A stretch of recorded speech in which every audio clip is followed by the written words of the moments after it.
ఈరోజు బైబిల్ అధ్యయనం కీర్తనల గ్రంథము 69 అధ్యాయము 36 వచనాలు చదువుకుందాం. ప్రార్థన. మిక్కిలి ప్రేమ కలిగిన దేవా, నీకు వందనాలయ్యా. చదువుతున్నటువంటి లేఖనములలో మాకు జ్ఞానాన్ని అనుగ్రహించండి. ఆమేన్. దేవా, జనములు నా ప్రాణము మీద పొర్లుచున్నవి, నన్ను రక్షింపుము. నిలుక ఇయ్యుని అగాధమైన దొంగ ఊబిలో నేను దిగిపోవచ్చున్నాను. అగాధ జలములలో నేను దిగబడియున్నాను. వరదలు నన్ను ముంచివేయుచున్నవి. నేను మొర్రపెట్టుట చేత అలసియున్నాను. నా గొంతుకు ఎండిపోయెను. నా దేవుని కొరకు కనిపెట్టుట చేత నా కన్నులు క్షీణించిపోయెను. నిమిత్తముగా నా మీద పగపట్టువారు నా తల వెంట్రుకల కంటే విస్తారముగా ఉన్నారు. అబద్ధమును బట్టి నాకు శత్రువులై నన్ను సంహరింపగోరువారు అనేకులు. నేను దోచుకొనని దానిని నేను ఇచ్చుకొనవలసి వచ్చెను. దేవా, నా బుద్ధిహీనత నీకు తెలిసేయున్నది. నా అపరాధములు నీకు మరుగైనవి కావు. ప్రభువా, సైన్యములకు అధిపతిగు యెహోవా, నీ కొరకు కనిపెట్టుకొని వారికి నా వలన సిగ్గు కలగనీయకుము. ఇశ్రాయేలు దేవా, నేను వెదుకు వారిని నా వలన అవమానము నొందనీయకుము. నీ నిమిత్తము నేను నింద నొందిన వాడనైతిని. నీ నిమిత్తము సిగ్గు నా ముఖమును కప్పెను.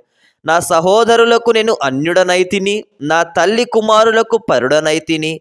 నీ ఇంటిని గూర్చిన ఆసక్తి నన్ను భక్షించుచున్నది. నిన్ను నిందించిన వారి నిందలు నా మీద పడియున్నవి. ఉపవాసముండి నేను కన్నీరు విడువగా అది నాకు నిందాస్పదమాయెను. నేను గోనెపట్టు వస్త్రముగా కట్టుకొనినప్పుడు వారికి హాస్యాస్పదమునైతిని. గుమ్మములలో కూర్చుండు వారు నన్ను గూర్చి మాట్లాడుకొందురు. త్రాగుబోతులు నన్ను గూర్చి పాటలు పాడుదురు. యెహోవా, అనుకూల సమయమున నేను నిన్ను ప్రార్థించుచున్నాను. దేవా, నీ కృపా బాహుల్యమును బట్టి, నీ రక్షణ సత్యమును బట్టి నాకు ఉత్తరమిమ్ము. నేను దిగిపోకుండా ఊబిలో నుండి నన్ను తప్పించుము. నా పగవారి చేతిలో నుండి, అగాధ జలములలో నుండి నన్ను తప్పించుము. నీటి వరదలు నన్ను ముంచనీయకుము. అగాధ సముద్రము నన్ను మృంగనీయకుము.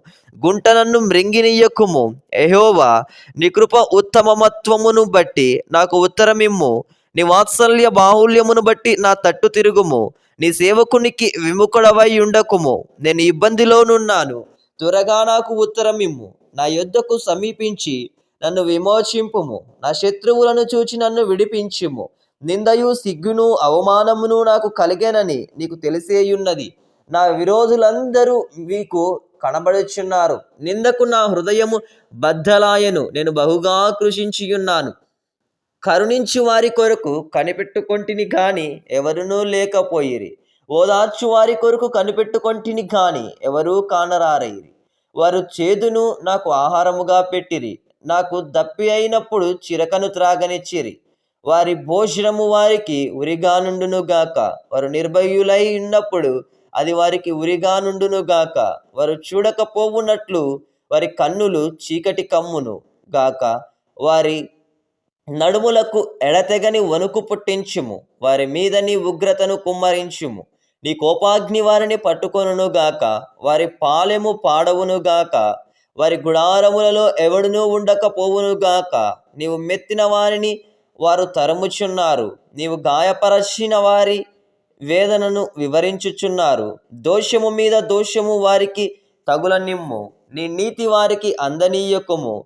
జీవ గ్రంథములో నుండి వారి పేరును తడువు పెట్టుము. నీతిమంతుల పట్టీలో వారి పేరులు రాయకుము. నేను బాధపడిన వాడనై వ్యాకులపడుచున్నాను. దేవా, నీ రక్షణ నన్ను ఉద్ధరించునుగాక. కీర్తనలతో నేను దేవుని నామమును స్తుతించెదను. కృతజ్ఞత స్తుతులతో నేను ఆయనను గణపరచెదను. ఎద్దు కంటెను కొమ్ములును, డెక్కలు గల కోడె కంటెను అది యెహోవాకు ప్రీతికరము. బాధపడువారు దాన్ని చూచి సంతోషించుదురు. దేవుని వెదకు వారలారా, మీ ప్రాణము తెప్పరిల్లుగాక. యెహోవా దరిద్రుల మొర ఆలకించువాడు. ఖైదులో నుంచబడిన తన వారిని ఆయన తృణీకరించువాడు కాడు. భూమి ఆకాశములు ఆయనను స్తుతించునుగాక. సముద్రములను వాటి యందు సంచరించు సమస్తమును ఆయనను స్తుతించునుగాక. దేవుడు సియోనును రక్షించును. ఆయన యూదయ పట్టణములను కట్టించును. జనులు అక్కడ నివసించెదరు. అది వారి వశమగును. ఆయన సేవకుల సంతానము దానిని స్వతంత్రించుకొనును. ఆయన నామమును ప్రేమించువారు అందులో నివసించేదరు. ఆమేన్. చివరి ప్రార్థన. మిక్కిలి ప్రేమ కలిగిన దేవా, నీకు వందనాలయ. చదవబడినటువంటి లేఖనములు మాకి గుర్తుకునేటువంటి జ్ఞాపక శక్తిని అనుగ్రహించండి. ఆమేన్.